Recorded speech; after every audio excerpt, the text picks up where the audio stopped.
కూటమి పార్టీలోని కొంతమంది ఎమ్మెల్యేలు ఎలా ఉన్నారంటే ఎలా అంటే టీడీపీ పార్టీకి కానీ జనసేన పార్టీకి కానీ ఆ పార్టీకే లేనిపోయిన తలపోట్లు అయితే తెచ్చిపెడుతున్నారు. చంద్రబాబు నాయుడు గారు ఈ విషయం మీద సీరియస్ అయ్యారంట. ఏంటి అంటే పబ్లిక్గా ఆయన అనౌన్స్ చేయలేదు కానీ ఆయన సీరియస్ అయ్యారని ఏదో మొత్తం కొన్ని పత్రికలు అయితే రాసినాయి. అది లీక్ న్యూస్లు అంటారు కదా, అలా లీక్ ఇచ్చినట్టున్నారో రాసినట్టున్నారు. ఏమని చంద్రబాబు నాయుడు గారు చాలా సీరియస్ అయ్యారు. ఎవరి మీద? కొంతమంది ఎమ్మెల్యేల మీద, మరి ముఖ్యంగా ముగ్గురు ఎమ్మెల్యేల మీద. ఎవరంటే దగ్గుబాటి ప్రసాద్ గారు, అలాగే కోన రవికుమార్ గారు, అలాగే నసీర్ అహ్మద్ గారు. వీళ్ళ ముగ్గురు మీద చంద్రబాబు నాయుడు గారు చాలా సీరియస్గా కారాలు మీరాలు అయితే నూరు అని చెప్పి కొన్ని పత్రికలు అయితే రాశాయి. అసలు ఎందుకని వీళ్ళ మీద సీరియస్ అవ్వాలి? వీళ్ళేనా? ఇంక ఎలాంటి బాబతే మిగిలిన చాలా మంది ఎమ్మెల్యేలు ఇంకా లేరా ఏంటనేది ఒకసారి చెక్ చేద్దాం. చెక్ చేసే ముందు ఫస్ట్ అయితే లైక్ చేయండి. కూటమి ఎమ్మెల్యేల భాగోతం గురించి మాట్లాడుకుందాం. ఏంటి ఫస్ట్ లైక్ చేయండి. లైక్ చేస్తే నాకు మోటివేషన్ ఉంటుంది. ఎక్కువ మందికి నిజాలు వాస్తవాలు ఎక్కువ మందికి తెలియాలంటే మీరు లైక్ చేయాలి. లైక్ చేసిన తర్వాత మీ అమూల్యమైన అభిప్రాయాన్ని కామెంట్ రూపంలో తెలియజేయండి. ఫస్ట్ అయితే కనుక లైక్ చేయండి. కొత్తగా మన ఛానల్ చూస్తే పక్కాగా సబ్స్క్రైబ్ చేయండి. దగ్గుబాటి ప్రసాద్ గారు ఆ రాష్ట్రం చాలా మటుకు ఎలా ఉందంటే అంటే టీడీపీ ఒక సైడు, జూనియర్ ఎన్టీఆర్ ఒక సైడు. ఎందుకని జూనియర్ ఎన్టీఆర్ గారిని ఫస్ట్ నుంచి టార్గెట్ చేస్తున్నారు అని అంటే కనుక జూనియర్ ఎన్టీఆర్ ఒకవేళ టీడీపీలోకి వస్తే కనుక నారా లోకేష్ గారికి భవిష్యత్తు ఉండదేమో అనే భయంతో కావాలని ఈ రకంగా చేయిస్తున్నారు అని కొంతమంది మాట్లాడుతున్నారు. కాబట్టి అసలు జూనియర్ ఎన్టీఆర్ గారికి రాజకీయాల గారి మీద ఆసక్తి ఉందంటే కనుక ఫస్ట్లో టీడీపీని ప్రచారం చేసిన వాళ్ళలో జూనియర్ ఎన్టీఆర్ గారు కూడా ఉన్నారు. కాబట్టి ఎందుకని ఆయన మీద కాబట్టారు? ఎందుకని కావాలనే పైనుంచి ఆదేశాలు వస్తే కింద వాళ్ళు మాట్లాడుతున్నారా? కింద స్థాయి ఎమ్మెల్యేలు మాట్లాడుతున్నారా? లేదు, ఈ ఎమ్మెల్యేలు పైన మెప్పు పొందడం కోసం, అంటే అధిష్టానంలో ఉన్న చంద్రబాబు నాయుడు గారు, లోకేష్ గారి మెప్పు పొందడం కోసం కానీ ఇలా జూనియర్ ఎన్టీఆర్ని టార్గెట్ చేసి తిడుతున్నారా అనేది అర్థం కావట్లేదు.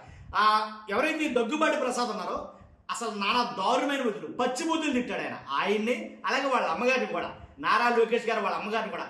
ఎప్పుడైతే ఆ రకంగా మాట్లాడాడో ఆ ఆడియోలో బయటకు వచ్చిందో వెంటనే జూనియర్ ఎన్టీఆర్ ఫ్యాన్స్ చాలా సీరియస్ అయ్యి ఆయన బ్యానర్లు కానీ ఆ నిరసనలు కానీ ఏంటి ఆగ్రహ జ్వాలలు కానీ వెలుగొచ్చడం జరిగింది.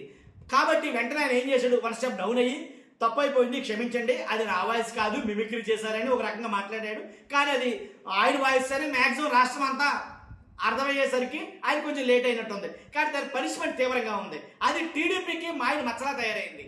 ఎందుకంటే ఇప్పుడు టీడీపీ వర్సెస్ జూనియర్ ఎన్టీఆర్ అభిమానులు అందరూ కూడా టీడీపీకి ఏంటి యాంటీ అయ్యారు. నన్ను అడిగితే కనుక టీడీపీకి యాంటీగా తయారయ్యారు అని అయితే చెప్పాలి. ఎందుకంటే కనుక టీడీపీ ఎమ్మెల్యే కాబట్టి పైనుంచి ఆదేశాలు లేకపోతే వీళ్ళు ఎలా మాట్లాడతారా? గతంలో కూడా చాలా మంది ఎమ్మెల్యేలు మాట్లాడారు, మీకు గుర్తుందో లేదు కానీ. కాబట్టి తిరుపతి కానీ గుంటూరులో కానీ జూనియర్ ఎన్టీఆర్ అభిమానులు ఎవరైతే ఉన్నారో వాళ్ళందరూ నిరసనలు వ్యక్తం చేస్తున్నారు, ధర్నాలు తెలియజేస్తున్నారు. ఆంధ్రప్రదేశ్లో కొన్ని చోట్ల అరెస్టులు కూడా జరిగాయి. ఎన్టీఆర్ అభిమానులు కొంతమంది అరెస్ట్ చేశారు అనేది కనుక కొన్ని వార్తలు అయితే వస్తున్నాయి.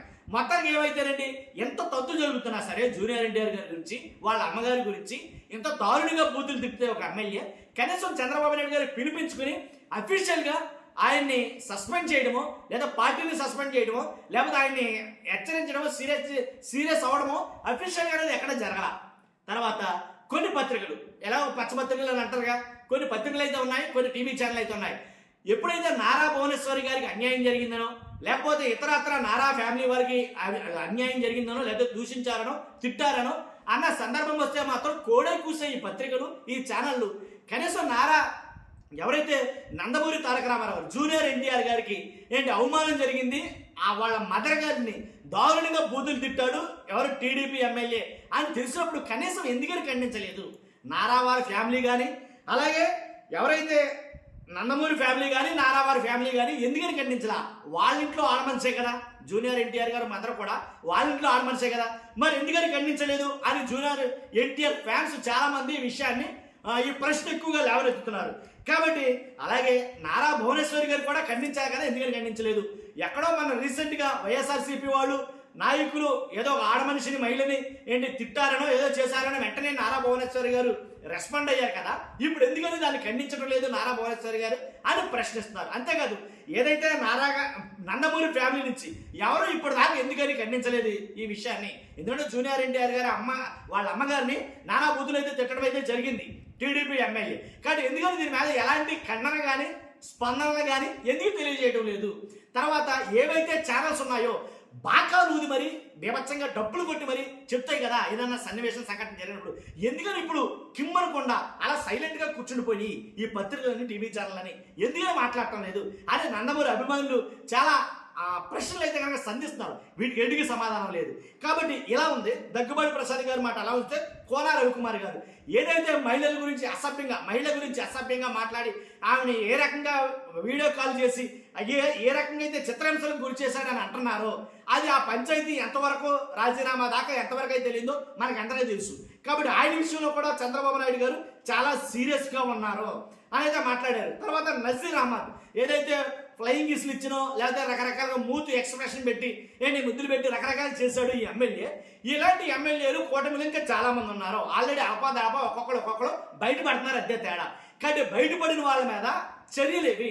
ఇప్పుడు దగ్గుబాటి ప్రసాద్ గారి మీద ఎలాంటి చర్య తీసుకుపోవడం వల్ల ఎవరైతే ఎన్టీఆర్ ఫ్యాన్స్ ఉన్నారో చాలా అంటే చాలా సీరియస్ అయితే ఉన్నారు. కానీ ఈ ముగ్గురు మీద సీరియస్ అయ్యారని చెప్తున్నారు, కానీ అలాంటి దాఖలాలు ఎక్కడ పబ్లిక్గా కనబట్టలేదని చాలా మంది మాట్లాడుకున్నారు. కానీ ఈ ఎమ్మెల్యేల పరిస్థితి వీళ్ళు చేస్తున్న అకృత్యాల గురించి ఇదండి విషయం. కానీ చూస్తున్న మీరు అందరూ కూడా మీ అభిప్రాయం కామెంట్ రూపంలో తెలియజేయండి. ఫస్ట్ అయితే లైక్ చేయండి. Thank you very much.